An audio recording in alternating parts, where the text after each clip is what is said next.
سورہ نساء آیت نمبر 24-25. نحمده ونصلي على رسوله الكريم اما بعد فاعوذ بالله من الشيطان الرجيم بسم الله الرحمن الرحيم. والمحصنات من النساء إلا ما ملكت أيمانكم كتاب الله عليكم وأحل لكم ما وراء ذلكم أن تبتغوا بأموالكم محصنين غير مسافحين فما استمتعتم به منهن فآتوهن أجورهن فريضة ولا جناح عليكم فيما تراضيتم به من بعد الفريضة إن الله كان عليما حكيما. ومن لم يستطع منكم طولا أن ينكح المحصنات المؤمنات فمما ملكت أيمانكم من فتياتكم المؤمنات والله أعلم بإيمانكم بعضكم من بعض فانكحوهن بإذن أهلهن وآتوهن أجورهن بالمعروف محصنات غير مسافحات ولا متخذات أخدان فإذا أحصن فإن أتين بفاحشة فعليهن نصف ما على المحصنات من العذاب ذلك لمن خشي العنة منكم وأن تصبروا خير لكم والله غفور رحيم. سورہ نساء آیت 24-25 کا لفظی ترجمہ. والمحصنات، محصنات یہ احسان مصدر سے ہے اور محصنات اسم مفعول کا صیغہ ہے جمع مؤنث. اس کا واحد آئے گا محصنتن اور مادہ اس کا ہے حصن حاصات نون. حصن کا معنی ہے قلعہ، محفوظ مکان. اس سے مراد یہاں پر پاک دامن شوہر والی عورتیں ہیں. من النساء عورتوں میں سے. الا یہ کلمہ استثناء ہے ما موصولہ الذی کے معنی میں ہے سوائے ان کے جو ملکت ملکن مصدر سے ہے. ماضی واحد مؤنث غائب کا صیغہ ہے. ملکت معنی مالک ہوں. ایمانکم تمہارے دائیں ہاتھ. ایمان جمع ہے یمین کی اور کم کی طرف اس کی اضافت ہوئی ہے یعنی تمہارے داہنے ہاتھ. اور مراد اس سے شرعی کنیزیں ہیں جو جہاد کے بعد قیدی ہو گئی ہیں. کتاب اللہ، اللہ کا حکم، لکھا ہوا اللہ کا. علیکم تم پر. وہ اور احل یہ احلال مصدر سے ہے. ماضی مجہول واحد مذکر غائب کا صیغہ ہے اور حلال کیا گیا لکم تمہارے لیے. ما وہ جو وراء مصدر ہے اس کے معنی کسی چیز کا آگے ہونا یا پیچھے ہونا. ذالکم ذال کے اسم اشارہ بعید کے لیے اور کم ضمیر جمع مذکر حاضر اور جو ان کے علاوہ ہیں وہ تمہارے لیے حلال. ان تبتغوا ابتغاء مصدر سے مضارع جمع مذکر حاضر کا صیغہ. ان تبتغوا یہ کہ تم طلب کرو، تلاش کرو، چاہو. باموالکم اموال مال کی جمع ہے. کم ضمیر جمع مذکر حاضر ہے اپنے مالوں کے ذریعے.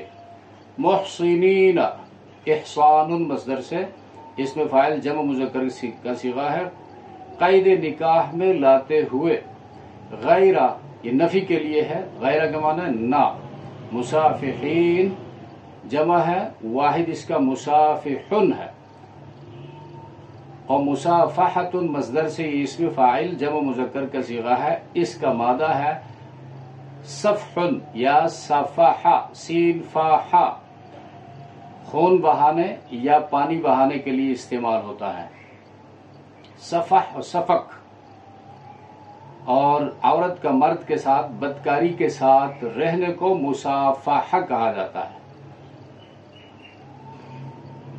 فما پس جو کوئی استمتعتم، استمتاع یہ میم تا عین جس کے معنی ایک مدت کے لیے فائدہ اٹھانا، بھی اس کے ساتھ، فمستمتعتم پس جب تم نے فائدہ اٹھایا، بھی اس کے ساتھ، منہن ان عورتوں سے، یعنی جس مال کے ذریعے تم نے ان سے لطف صحبت حاصل کیا، تو فآتو پس آتو ایتا ان سے امر ہے، اور جمع مذکر حاضر کا صیغہ ہے، اور ہن ضمیر جو ہے جمع مؤنث غائب کی ہے، دو ان کو، اجورا واحد اس کا اجر ہے، اور یہ مضاف ہن مضاف الیہ ہے، ان کے مہر، اجورہن مہورہن ان کے مہر، تو اجر سے ہم مراد مہر ہے، فریضۃً یہ فرض ان سے صفت مشبہ کا صیغہ ہے، واحد مؤنث مقرر کردہ مہر، ولا اور نہیں، جناح جناح یہ جنوحن سے ماخوذ ہے، ایک طرف مائل ہونے کو کہتے ہیں، مراد یہاں گناہ ہے، علیکم تم پر، فیما اس چیز میں، تراضیتم یہ تراضین مصدر سے ماضی جمع مذکر حاضر کا صیغہ ہے، تم آپس میں راضی ہوئے، بھی اس کے ساتھ، من بعد الفریضہ مہر مقرر کرنے کے بعد، ان اللہ بے شک اللہ تعالی کانا یہ کون ان سے ماضی واحد مذکر غائب کا صیغہ ہے، علیمہ علم فعیل کے وزن، علیمہ فعیل کے وزن پر مبالغہ کا صیغہ ہے، خوب جاننے والا، حکیمہ صفت مشبہ ہے، حکمت والا، ومن لم یستطع منکم طولا اور من یہ اس میں شرط ہے، لم یستطع استطاعت مصدر سے ہے یہ، اور نفی ہے، لم نافی ہے، اس کے اوپر جازمہ جو داخل ہوا ہے نفی کا معنی دیتا ہے، قدرت نہ رکھتا ہو، منکم تم میں سے، طولا، اور یہ مفعول یستطیع وسعت اور قدرت، ان یہاں مصدریہ ہے، یہ کہ ینکحا نکاح مصدر سے مضارع کا صیغہ ہے، واحد مذکر غائب، یہ کہ نکاح کرے، المحصنات آزاد پاک دامن عورتیں، المؤمنات جمع ہے، واحد اس کا مؤمنتن ہے، اور ایمان مصدر سے یہ اس میں فاعل جمع مؤنث ایماندار عورتیں، المحصنات کی یہ صفت ہے،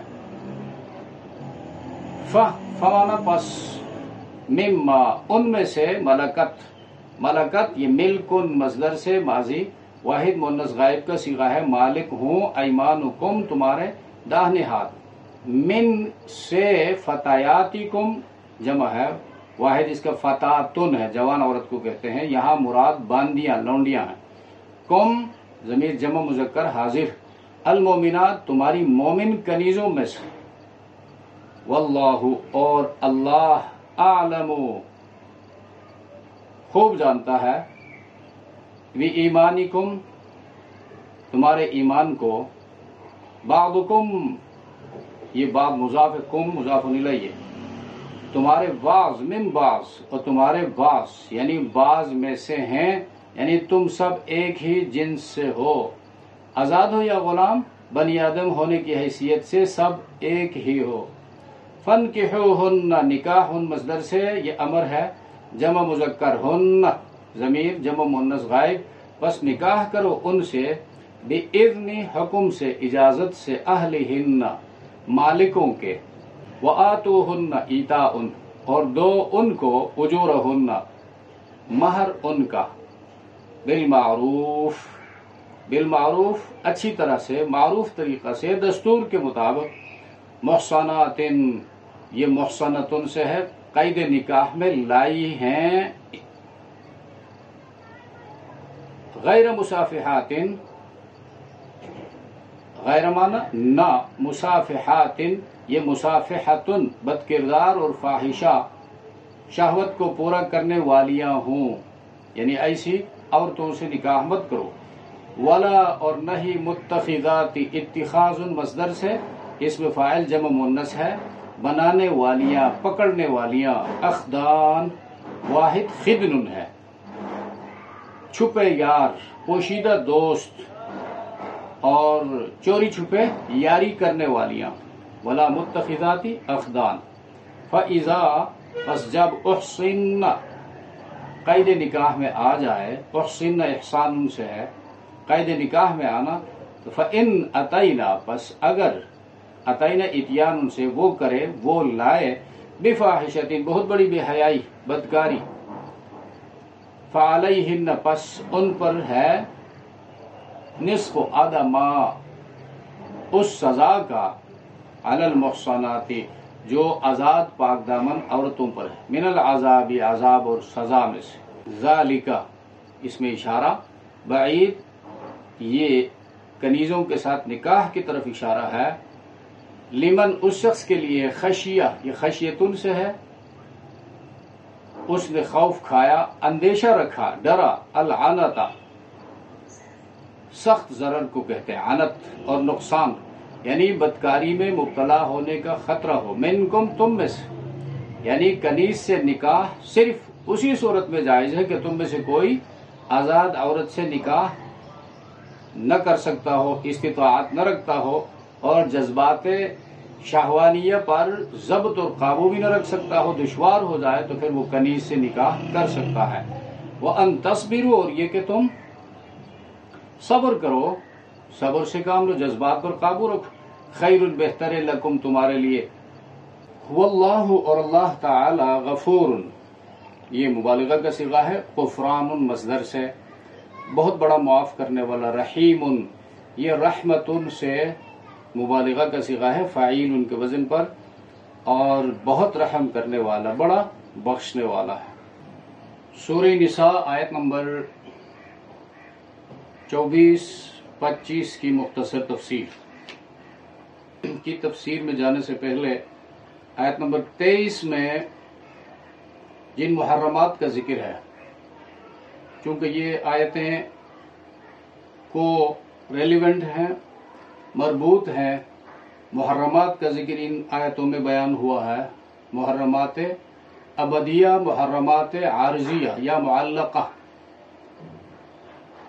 جو ہمیشہ کے لیے حرام ہیں، ان سے نکاح نہیں ہو سکتا، جو معلق ہیں کسی شرط پر یعنی کنڈیشنل ہیں۔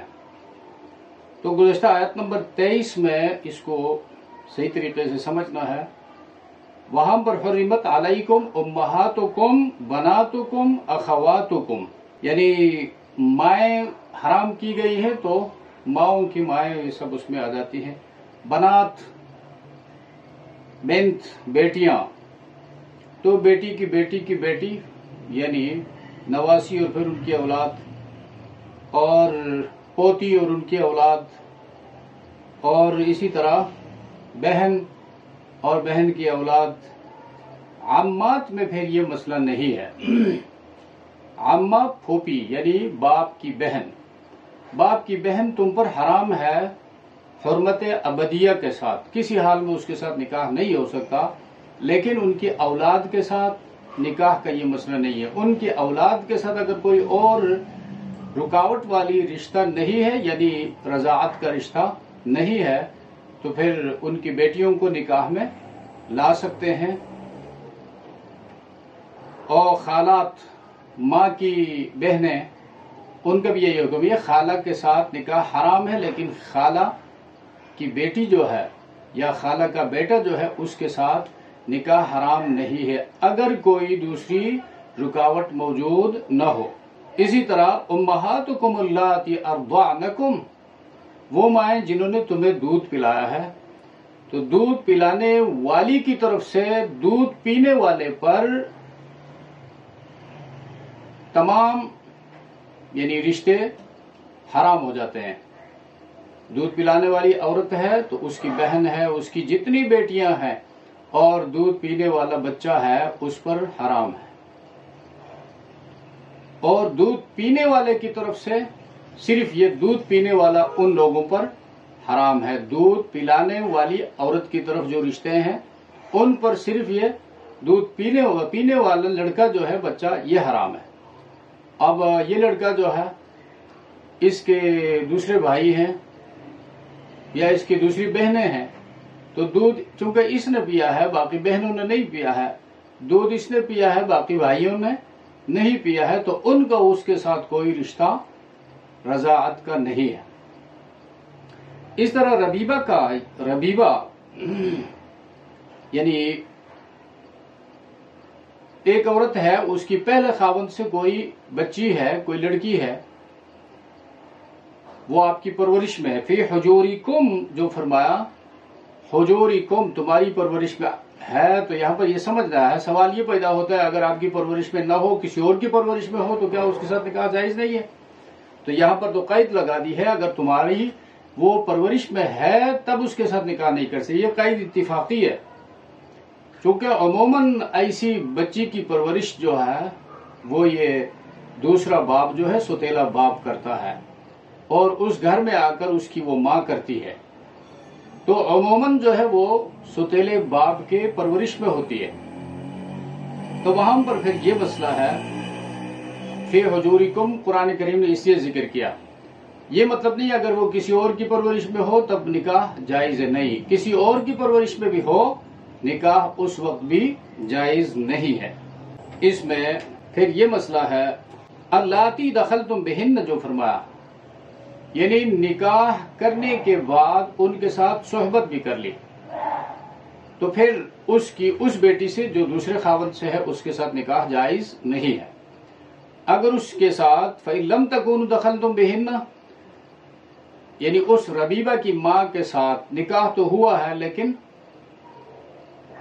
صحبت نہیں ہوئی ہے، تنہائی نہیں ہوئی ہے، اور اس کو خاوند نے چھوڑ دیا اور دوسرے خاوند سے جو اس کی بیٹی تھی اس کے ساتھ نکاح کر لی تو یہ نکاح درست ہے. تو یہاں سے قانون کے میگزم جو ہے وہ پھر سامنے آتا ہے دخول الامہات یحرم البنات، ماں کے ساتھ جب صحبت ہو جائے تو پھر بیٹیاں حرام ہو جاتی ہیں. وَنِكَاحُ الْبَنَاتِ يَحْرُمُ الْأُمَّهَاتِ اور بیٹی کے ساتھ صرف نکاح ہوتے ہی ایجاب و قبول ہوتے ہی ماں جو ہے وہ حرام ہو جاتی ہے. تو بیٹی کے ساتھ جب نکاح ہو جائے تو وہاں پر یہ شک نہیں ہے کہ بیٹی کے ساتھ اس نے رات نہیں گزاری ہے، تنہائی اختیار نہیں کیا ہے، خلوت صحیحہ نہیں ہوئی ہے، لہذا اس کو چھوڑ کر اس کی ماں کے ساتھ کوئی نکاح کرنا چاہے تو جائز نہیں ہے، حرام ہے.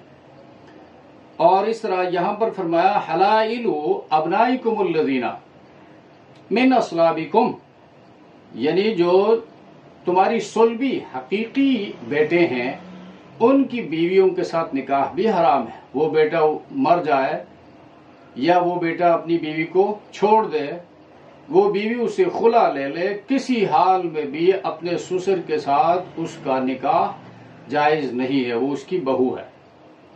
تو من اصلابکم فرمایا اسے نکالتا ہے متبنہ کو، لے پالک کو، اڈاپٹڈ سن جو ہے اس کو نکالتا ہے. چونکہ زمانہ جاہلیت میں لوگ متبنہ بناتے تھے، بیٹا بناتے تھے کہ جی منہ بولا بیٹا، یہ رسم جو ہے آج کل بھی ہے. تو منہ بولا بیٹا جو ہے وہ اگر اپنی بیوی کو طلاق دے دے تو اس کے ساتھ بندہ نکاح کر سکتا ہے. تو منہ بولا بیٹا ہونا یہ اس راہ میں کوئی رکاوٹ نہیں ہے. اس لیے قرآن نے فرمایا من اصلابکم صلبی اولاد، حقیقی اولاد. منہ بولا بیٹا تو کسی اور کا بیٹا ہے، حقیقی بیٹا نہیں ہے. اور بھائی وَأَن تَجْمَعُوا بَيْنَ الْأُخْتَيْنِ اور یہ بھی حرام ہے کہ تم جمع کرو دو حقیقی بہنوں کو ایک ہی نکاح میں، ایک ہی وقت میں. اب ایک بہن مر جائے، دوسری بہن کے ساتھ نکاح جائز ہے. ایک کو طلاق دے دے، عدت گزر جائے، دوسری کو نکاح میں لانا جائز ہے. الا ما قد سلف جو فرماتا ہے مگر جو ماضی میں ہو چکا ہے بس وہ ہو چکا ہے. یہ آیت وہاں پر بھی آئی ہے سود کے حوالے سے، الا ما قد سلف، جو زمانہ جاہلیت میں سود کا معاملہ ہو چکا ہے، بس وہ زمانہ جاہلیت میں ہو چکا ہے، اسلام میں اس حکم کے آنے کے بعد اس کی گنجائش نہیں ہے۔ اسی طرح یہ حکم جب آ گیا، زمانہ جاہلیت میں دو بہنوں کو نکاح میں لیتے تھے، رکھتے تھے، اور قطع رحمی بھی ہوتی تھی، اور حقوق بھی ادا نہیں کرتے تھے، مہر بھی نہیں دیتے تھے، میراث میں بھی حق نہیں دیتے تھے۔ تو الا ما قد سلف، زمانہ جاہلیت میں جو کچھ ہوا ہے وہ سو ہو چکا ہے، اب جو ہے اس کی گنجائش نہیں ہے۔ اور کسی کے نکاح میں اگر خدا نخواستہ دو بہنیں ہیں تو ان کو اب بھی رکھ نہیں سکتے۔ ما قد سلف کا مطلب نہیں یہ پہلے 2 سال پہلے دو بہنوں کو ایک ہی نکاح میں کسی نے قبول کیا ہے تو وہ نکاح باقی رہے گا، نہیں، وہ نکاح بھی باقی نہیں رہے گا، اس پر پابندی لگ گئی۔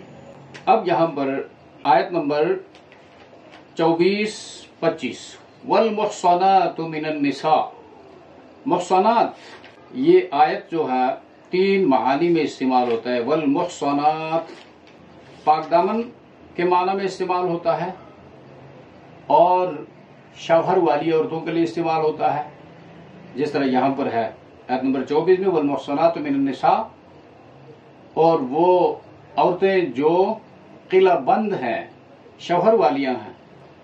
اور سورہ نور میں پاک دامنی کے معنی میں استعمال ہوا، ان الذین یرمون المحصنات، پاک دامن عورتوں پر تہمت لگاتے ہیں زنا کا، سورہ نور آیت نمبر 23۔ اور اسی طرح آزاد عورت، آزاد کے معنی میں بھی استعمال ہوتا ہے، یعنی غیر شادی شدہ، ما علی المحصنات نہیں ہے آزاد عورتوں پر، یا جو آزاد عورتوں پر ہے، ما موصولہ ہے۔ یہاں پر والمحصنات من النساء، اور شوہر والی عورتوں سے، محصنات شوہر والی عورت۔ اور جب عورت شادی شدہ ہو جائے تو عربی محاورے میں کہا جاتا ہے احصنت المرأة، احصنت المرأة، اور خود احسان جو ہے قرآن کریم میں 4 معانی میں استعمال ہوا ہے، نکاح کے معنی میں استعمال ہوا ہے، اس طرح ابھی بتایا آزاد کے معنی میں، آزادی کے معنی میں استعمال ہوا ہے، اسلام کے معنی میں استعمال ہوا ہے، پاک دامن کے معنی میں استعمال ہوا ہے۔ محصنہ اور محصنہ دونوں درست ہے، والمحصنات اور شوہر والی عورتوں سے۔ تو گزشتہ فہرست میں ان محرمات کا ذکر تھا، ممنوع، جن کے ساتھ نکاح ممنوع ہے، ان رشتوں کا ذکر تھا جو ہمیشہ کے لیے ممنوع ہے، دائمی۔ اب یہاں پر معلق ہے، معلق مینس وہ کنڈیشن، وہ شرط ختم ہو جائے تو پھر نکاح جائز ہو جاتا ہے۔ والمحصنات من النساء الا ما ملکت ایمانکم، اور شوہر والی عورتوں سے مگر جن کے مالک ہوئے تمہارے دائیں ہاتھ۔ کتاب اللہ علیکم، لکھنا اللہ کا تم پر، تو کتاب اللہ علیکم کا مطلب ہے اللہ نے تم پر لازم کیا ہے، کتب اللہ کتاباً، اللہ نے لکھا ہے معنی لازم کیا ہے۔ وَأُحِلَّ لَكُمْ، اور حلال کیا گیا تمہارے لیے، ما وراء جو علاوہ ہیں، جو سوا ہیں، ذالکم ان کے، ان تبتغوا بشرط یہ کہ چاہو تم، ابتغاء چاہنا طلب کرنا، باموالکم اپنے مالوں سے، محسنین حسن سے، حسن قلع کو کہتے ہیں، محسنین کے معنی ہے شادی کرنے والے، یعنی نکاح کے قلعے میں اپنے آپ کو محفوظ کرنے کے لیے، غیر مسافحین، سفح پانی بہانے والے نہیں، تو پانی بہانے سے مراد یہاں پر زنا سے یہ کنایا ہے، زنا کرنے کے لیے نہیں۔ فمستمتعتم، پس جو فائدہ اٹھایا تم نے، بھی اس کے ساتھ، منہن ان عورتوں سے، فآتوہن، پس دو تم ان کو، اجورہن ان کی اجرتیں، ان کا مہر، فریضۃً مقررہ، ولا جناح علیکم، اور نہیں گناہ تم پر، فیما اس میں، جو تراضیتم باہمی رضامندی سے کیا تم نے، بھی اس کے ساتھ، من بعد الفریضہ بعد مقرر کرنے کے، من بعد الفریضہ ان اللہ کان علیما حکیما، بے شک اللہ تبارک و تعالیٰ خوب جاننے والے ہیں اور بڑی حکمت والے ہیں۔ تو یہاں پر ان آیات میں اوپر کی 2 آیتیں جو بیان ہوئی 22-23، ان میں 14 محرمات کا بیان آیا تھا۔ اب اس میں 15ویں حرام عورت کا ذکر ہے اور اس میں ایک استثناء ہے۔ پھر نکاح میں مہر کا ذکر ہے اور اس حوالے سے مسائل ہیں۔ تو منکوحہ عورتوں سے نکاح حرام ہے۔ آیت کا خلاصہ یہ ہے، منکوحہ جو کسی کی نکاح میں ہو اس عورت سے نکاح حرام ہے، لیکن باندیاں کنیزیں اس حوالے سے مستثنیٰ ہیں، ایگزمپٹ ہیں۔ ہر وہ عورت جو حقیقتاً کسی کی نکاح میں ہو یا حکمن سے مراد خاوند نے اس کو طلاق دی ہے، وہ عورت عدت گزار رہی ہے، خاوند وفات پا گیا ہے، وہ عورت عدت وفات میں ہے، تو یہ حکمن اس خاوند کی نکاح میں ہے، تو اس صورت میں اس عورت سے نکاح کرنا درست نہیں ہے، ناجائز۔ تو اسے پتہ چلا جو مغرب زدہ اور تعلیم یافتہ جاہل وہ کہتے ہیں کہ جی جس طرح ایک مرد کے لیے 4 عورتیں جائز ہیں تو ایک عورت کے لیے بھی 1 سے زیادہ مردوں کی گنجائش ہونی چاہیے۔ تو قرآن کریم نے فرمایا جب ایک عورت ایک مرد کی نکاح میں ہے تو دوسرا مرد اس کو پیغام بھی نہیں بھیج سکتا، نکاح کا پیغام بھی اس کو نہیں دے سکتا، یہ عورت اس کے لیے حرام ہے۔ تو ایک عورت کے لیے 4 مرد کیسے ہو سکتے ہیں؟ پھر نکاح کیا جاتا ہے نسل کی بقا کے لیے، تو نسل کی بقا جو ہے ایک عورت ایک وقت میں ایک مرد سے حاملہ ہو سکتی ہے، 4 مردوں سے نہیں۔ تو 4 مرد یا 1 سے زیادہ مرد تجویز کیے جائے ایک عورت کے لیے تو نسل کی بقا جو ہے وہ مشکوک ہو جائے گا اور یہ شہوت رانی ہوگی، اسے قرآن کریم نے روکا ہے۔ اور یہاں پر الا ما ملکت ایمانکم جو فرمایا تمہارے داہنے ہاتھ مالک ہیں، یعنی شرعی جہاد کے بعد مسلمانوں کو فتح حاصل ہوا، کفار شکست کھا گئے، ان کے جوان غلام بنائے گئے، ان کی جوان عورتیں کنیزیں لونڈیاں بنائی گئی، اور امیر المومنین یا امیر الجہاد جو ہوتا ہے شرعی جہاد کے بعد وہ ان لونڈیوں کو ان کنیزوں کو تقسیم کرتا ہے مسلمان مجاہدین میں۔ اب ما ملکت ایمانکم یہ ہے، ان کے ساتھ وہ نکاح کر سکتے ہیں جو عورتیں گرفتار ہوں اور امیر ان کو مال غنیمت کے طور پر فوجیوں میں تقسیم کر دے، اور فوجی کی ملکیت میں آنے کے بعد ہاں ایک ماہواری کا گزرنا ضروری ہے تاکہ رحم جو ہے بچہ دانی کلیئر ہو جائے اور اس کا غیر حاملہ ہونا معلوم ہو جائے، اور وہ عورت مسلمان ہو جائے یا کتابیہ ہو، عیسائی ہو یا یہودی ہو، تو اس سے اس کا جو آقا ہوگا وہ صحبت کر سکتا ہے، اگرچہ اس کا شوہر جو ہے وہ دارالحرب میں موجود ہو، زندہ ہو۔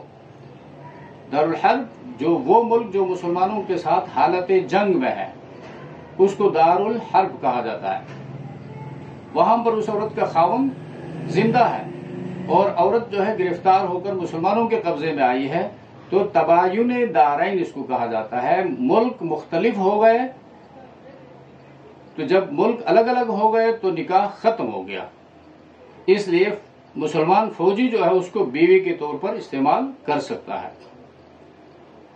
اب یہاں پر منکوحہ جو کسی کی نکاح میں ہو، والمحصنات جو فرمایا محصنات من النساء، اس کے ساتھ نکاح کرنا جائز نہیں ہے، لیکن کوئی عورت گرفتار ہو کر آ جائے، اس کے خاوند زندہ ہے لیکن اپنے ملک میں ہے، اس کے ساتھ نکاح جائز ہے، تو اس کی وجہ یہ ہے کہ ایسی عورت سے نکاح کر کے بندہ صحبت کرے گا، جو کسی کی نکاح میں ہو تو وہ زنا تصور ہوگا۔ سعید بن المسیب رحمہ اللہ تعالی امام بخاری کے یہ استاذ ہیں، وہ کہتے ہیں شوہر والی عورتوں کی حرمت اس بنا پر ہے کہ اللہ نے زنا کو حرام کیا ہے، اور یہ صحبت جو ہے زنا اس لیے ہے کہ زنا کسی عورت سے اختصاص پیدا کیے بغیر فائدہ حاصل کرنے کا نام ہے۔ اختصاص پیدا کیسے ہوتا ہے؟ ایجاب و قبول سے، مہر مقرر کرنے سے، اس کو طلب کرنے سے، یہ ساری چیزیں اس میں نہیں پائی جاتی۔ اور کسی کی بیوی ہے تو خود اس کی اپنی توقع اور لالچ اس میں ہے کہ میری بیوی ہے، گھر میں ہے یا فلاں جگہ ہے، اور دوسرا بندہ جو ہے اس کے ساتھ تعلق قائم کرتا ہے، تو یہ ناجائز ہے۔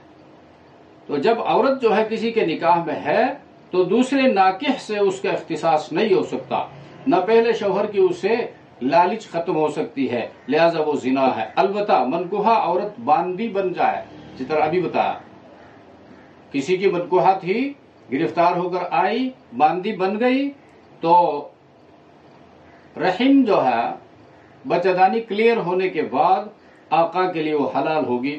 غزوہ اوطاس میں ایسی عورتیں ہاتھ آئی تھی، یہ نبی علیہ السلام کے زمانے میں، اور صحابہ کو ان کے ساتھ صحبت کرنے میں اشکال پیدا ہوا، ذہن میں سوال آیا کہ ان کے شوہر تو زندہ ہیں، ہم ان کے ساتھ کیسے صحبت کریں؟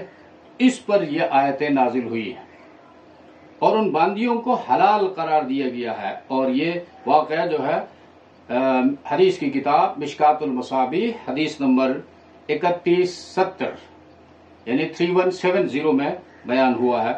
اور ان کے حلت کی وجہ یہ حلال کیوں ہے؟ وجہ یہ ہے کہ جب وہ قید ہو گئی تو ان کے شوہروں کی طمع اور امید ان سے ختم ہو گئی، اور وہ دارالاسلام میں مسلمانوں کے قبضے میں آ گئی، تو ان سے صحبت کرنے میں کوئی فساد بگاڑ کا بھی امکان نہیں ہے، اور جس کے حصے میں وہ تقسیم کے بعد آ گئی اس کی ملکیت ہو گئی، اس کے ساتھ اس کا اختصاص پیدا ہو گیا، اس لیے ان کے ساتھ صحبت جائز ہے۔ تو والمحصنات من النساء الا ما ملکت ایمانکم کتاب اللہ علیکم، اور تم پر حرام کی گئی ہے منکوحہ عورتیں مگر جو تمہاری ملکیت میں آ جائے، اللہ تعالیٰ نے تم پر فرض کیا ہے۔ یعنی 15 عورتوں کی حرمت لازمی ہے، ان میں سے ابتدائی 13 عورتوں کی حرمت ابدی ہمیشہ کے لیے، اور آخری 2 کی حرمت وقتی ہے، اور 2 بہنوں سے یک کے بعد دیگر نکاح کر سکتے ہیں۔ منکوحہ عورت سے بھی طلاق، وفات اور عدت گزرنے کے بعد نکاح جائز، اور نکاح میں مہر ضروری ہے، نکاح میں مہر ضروری ہے، اس مسئلے کو بھی یہاں پر فرمایا۔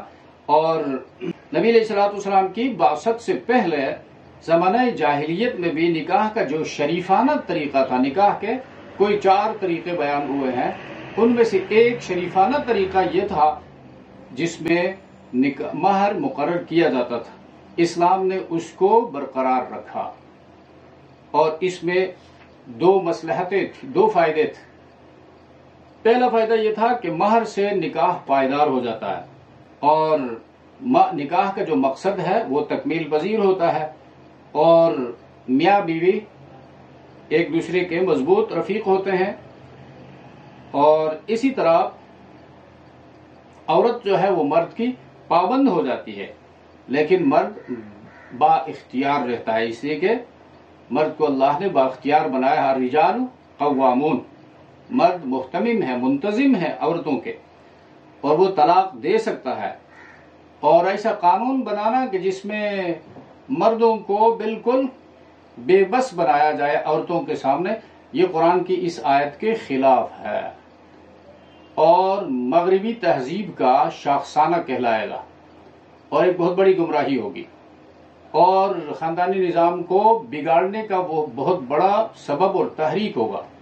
اور دوسری مصلحت مہر کی یہ ہے کہ مہر سے نکاح کی عظمت ظاہر ہوتی ہے، اور کیونکہ لوگ جو ہے مہر کے مال کے حوالے سے نہایت حریص ہیں، جب وہاں پر مہر مقرر کیا گیا اور حرص کے باوجود وہ بندہ کوشش کر کے محنت مزدوری کر کے مہر کا انتظام کرتا ہے، تو یہ اس کی صدق کی دلیل ہے۔ سورہ نساء کی ابتدائی آیات میں صدقات کہا ہے، مرد کی عورت کے ساتھ اخلاص اور صدق کی یہ دلیل ہے کہ اس کے مہر کا وہ انتظام کرتا ہے۔ اور اس کے علاوہ بھی مہر کے بہت سارے فوائد ہیں، مثلا مہر جو ہے عورت کے جو رشتہ دار ہیں ان کی خوشدلی کا ذریعہ ہے، وہ خوش ہوتے ہیں کہ داماد جو ہے لڑکے والے ہماری بیٹی کو لے جانے میں مخلص ہے، انہوں نے اس کے لیے یہ انتظام کیا، وہ انتظام کیا، اس کی قربانیاں دی، تو عورت کے اولیاء کی آنکھیں ٹھنڈی ہوں گی۔ اور دوسرا جو ہے مہر کے ذریعے نکاح اور زنا میں امتیاز ہو جاتا ہے. زنا میں مہر نہیں ہوتا اور نکاح میں مہر ہوتا ہے.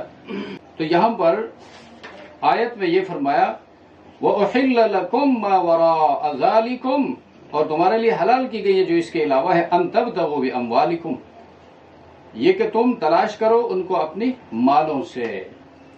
تو مال دینا مرد کی ذمہ داری ہے، اور مال جو ہے مرد خرچ کرتا ہے، اس لیے مرد کو اللہ نے فضیلت دی ہے، برتری عطا فرمائی ہے. اور تیسری بات یہ ہے کہ ان تبتغوا جو فرمایا مردوں کو خطاب ہے کہ تم طلب کرو.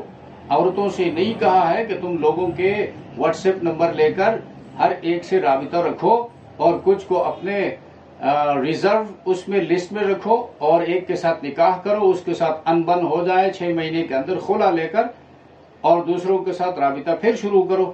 یہ عورت کی ذمہ داری ہی نہیں ہے تلاش کرنا اپنے لیے خاوند.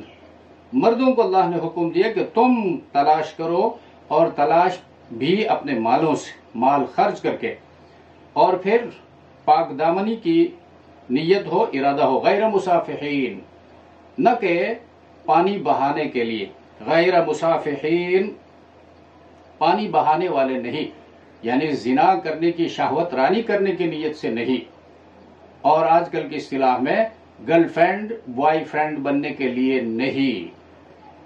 اور جو لوگ گرل فرینڈ بناتے ہیں یا بوائے فرینڈ بناتے ہیں اس پر مال خرچ بھی کرتے ہیں، یہ مال خرچ کرنا حرام ہے اور گناہ کبیرہ ہے، اور وہ تعلق بھی گناہ کبیرہ کے زمرے میں آتا ہے، اسے اپنے آپ کو بچانا چاہیے. فَمَسْتَمْتَعْتُمْ بِهِ مِنْهُنَّ، پس جب فائدہ اٹھایا تم نے اس کے ساتھ، یعنی عورت کے ساتھ تنہائی ہو گئی، نکاح ہو گیا، تو اب فَآتُوهُنَّ أُجُورَهُنَّ، مہر مقرر ہوا تھا تو مہر جو ہے خلوت صحیحہ سے پختہ ہو جاتا ہے. نکاح پختہ ہو گیا تو مہر بھی پختہ ہو گئی. تو اب ان کو دو، ان کا فریضہ جو مقرر ہوا ہے، وَلَا جُنَاحَ عَلَيْكُمْ فِي مَا تَرَاضَيْتُمْ بِهِ مِنْ بَعْدِ الْفَرِيضَةِ، ہاں تم پر کچھ گناہ نہیں، یعنی مرد و عورت پر، جب تم آپس کی رضامندی سے اس میں کچھ کمی کر لی، مہر میں کم تھا زیادہ کیا، زیادہ تھا کم کر دیا، لیکن آپس کی رضامندی سے. ان اللہ کان علیما حکیما، بے شک اللہ تبارک و تعالی علیما، جاننے والا ہے، حکیمہ، حکمت والا ہے. تو جاننے والے نے جو اصول، جو قوانین تمہارے لیے مقرر کیے وہ رحمت پر مبنی ہے اور حکمت پر مبنی ہے. حکیم کا کوئی فعل فائدے سے خالی نہیں ہوتا. تو مہر کے حوالے سے یہ ہے، مہر کے زیادہ سے زیادہ مقدار جو ہے بالاتفاق مقرر نہیں ہے. سورہ نساء آیت نمبر 20 میں تفصیل بتایا گیا ہے، وَآتَيْتُمْ إِحْدَاهُنَّ قِنْطَارًا فَلَا تَأْخُذُوا مِنْهُ شَيْئًا. اور فقہائے کرام فرماتے ہیں، امام ابو حنیفہ رحمہ اللہ اور امام مالک رحمہ اللہ کے نزدیک متعین ہے، کم مقدار، کم سے کم، اس میں جو فقہا کا اختلاف ہے. تو امام ابو حنیفہ رحمہ اللہ فرماتے ہیں 10 درہم، کم سے کم 10 درہم ہے، اور امام مالک رحمۃ اللہ علیہ کے نزدیک 1/4 دینار ہے، یعنی 2.5 درہم کم از کم مہر مقرر کرنا ضروری ہے. امام ابو حنیفہ کی دلیل ان تبتغوا باموالکم، یہ آیت کہ نکاح میں مہر شرط کیا گیا ہے. اموال جمع ہے مال کی، اور اموال پھر افعال، اموال یہ جمع قلت کا وزن ہے، اور جمع قلت کا اطلاق جو ہے 3 سے 10 تک پر ہوتا ہے، 3 سے 10. تو 10 درہم جو ہے امام ابو حنیفہ فرماتے ہیں کم از کم، اس سے کم نہیں ہونا چاہیے. اور جابر رضی اللہ تعالیٰ عنہ سے سند حسن کے ساتھ یہ حدیث منقول ہے، لا مہر دون 10 دراہم، 10 درہم سے کم مہر نہیں ہے. وَأُحِلَّ لَكُمْ مَا وَرَاءَ ذَلِكُمْ أَن تَبْتَغُوا بِأَمْوَالِكُمْ مُحْسِنِينَ غَيْرَ مُسَافِحِينَ، تمہارے لیے حلال کی گئی ہے جو عورتیں ان کے سوا ہیں، اس طرح کہ تم ان کو اپنے مالوں کے ذریعے چاہو، شادی کرنے والے ہو، بدکاری کرنے والے نہیں. اب یہ عورتیں جو ہے، ان 15 عورتوں کے سوا بھی کئی عورتوں سے نکاح حرام ہے. 15 عورتوں کا ذکر تو یہاں ہوا، مثلا پھوپھی، بتیجی، خالہ، بھانجی کو بھی نکاح میں جمع کرنا حرام ہے، پچھلے درس میں بیان ہو چکا ہے. اور جو طلاق کی عدت گزار رہی ہے یا وفات کی عدت گزار رہی ہے اس عورت سے نکاح کرنا بھی حرام ہے. 4 بیویاں ہوں کسی کی تو 5ویں بیوی کے ساتھ نکاح کرنا بھی حرام ہے. اور جس عورت نے لعان لی ہو اپنے خاوند سے تو اس خاوند سے یا وہ خاوند اس بیوی سے کبھی بھی نکاح نہیں کر سکتا. اب یہاں پر یہ احل لکم ما وراء ذالکم میں یہ سوال ہوگا احل لکم ما وراء ذالکم، اس کے علاوہ 15 عورتوں کے علاوہ باقی سب کے ساتھ مہر دے کر بندہ نکاح کر سکتا ہے. تو اس کا ذکر اس صورت کے بالکل ابتدا میں ہو چکا ہے کہ بعض چیزیں احادیث نبویہ میں بیان ہوئی ہیں اور حدیث بھی وحی ہے قرآن کی طرح.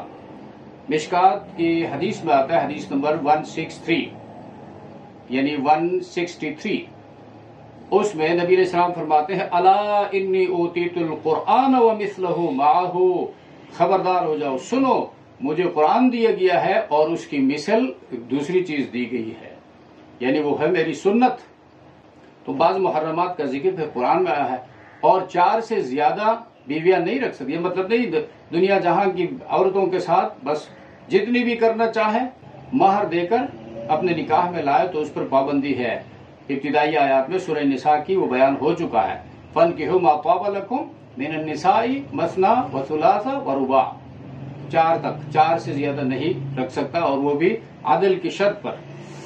وَمَن لَّمْ يَسْتَطِعْ مِنكُمْ طَوْلًا أَن يَنكِحَ الْمُحْصَنَاتِ الْمُؤْمِنَاتِ، تو باندی سے یعنی کنیزوں سے نکاح کب جائز ہے؟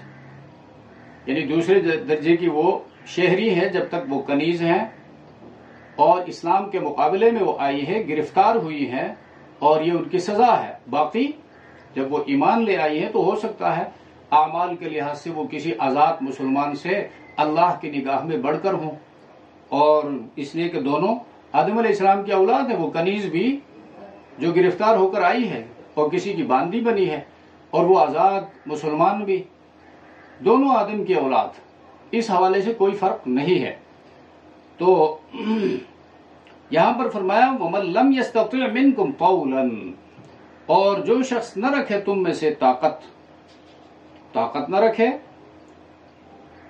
أَن يَنكِحَ الْمُحْصَنَاتِ، کہ نکاح کرے پاک دامن مومن عورتوں کے ساتھ. پاک دامن مومن عورتوں کے ساتھ نکاح کرنے کی طاقت نہ ہو. کیوں؟ مومن عورت کے لیے مہر کی ضرورت ہے اور اس کے پھر رائٹس ہیں، اخراجات ہیں، ان کا وہ خاوند پابند ہوگا اور نہ ہونے کی صورت میں قانون کے سامنے پیش کیا جائے گا. جبکہ باندی کے لیے اس طرح نہیں ہے، وہ کم پیسوں پر بھی مل سکتی ہے اور اس کے اتنے حقوق نہیں ہے جتنے آزاد عورت کے حقوق ہوتے ہیں. جو کوئی یہ طاقت نہ رکھ سکتا ہو کہ مومن عورتوں کے ساتھ نکاح کرے تو کیا کرے؟ فَمِمَّا مَلَكَتْ أَيْمَانُكُمْ، تو نکاح کرے جن کے مالک ہوئے ہیں تمہارے دائیں ہاتھ، یعنی کنیزوں سے، باندیوں سے. مِن فَتَيَاتِكُمُ الْمُؤْمِنَاتِ، تمہاری باندیوں میں سے ایماندار، یعنی نکاح بھی کرے باندیوں سے. جب کرے تو پھر اہل کتاب عیسائی باندی سے نہ کرے، یہودی باندی سے نہ کرے، بلکہ مومن باندی سے کرے جو مسلمان کے گرفتاری میں آنے کے بعد، مسلمان کے قبضے میں آنے کے بعد اسلام قبول کر چکی ہو اور ایماندار ہو. واللہ اعلم بایمانکم. یہ سوال ہو سکتا ہے کہ بھئی وہ تو باندی ہے، پوری زندگی کافر خاوند کے ساتھ اس کی گزر چکی ہے، اس میں ایمان کہاں، اس میں اخلاق و تربیت کہاں، اس کو کس نے سکھایا؟ تو اس کا جواب دیا واللہ اعلم بایمانکم، اللہ تعالیٰ خوب جانتے تمہارے ایمان کو. بس بظاہر وہ اسلام قبول کر چکی ہے، باقی باطن کا حال اللہ کے حوالے کرو. شریعت کے احکامات ظاہر پر منحصر ہوتے ہیں، ظاہر کو دیکھ کر حکم لگایا جاتا ہے.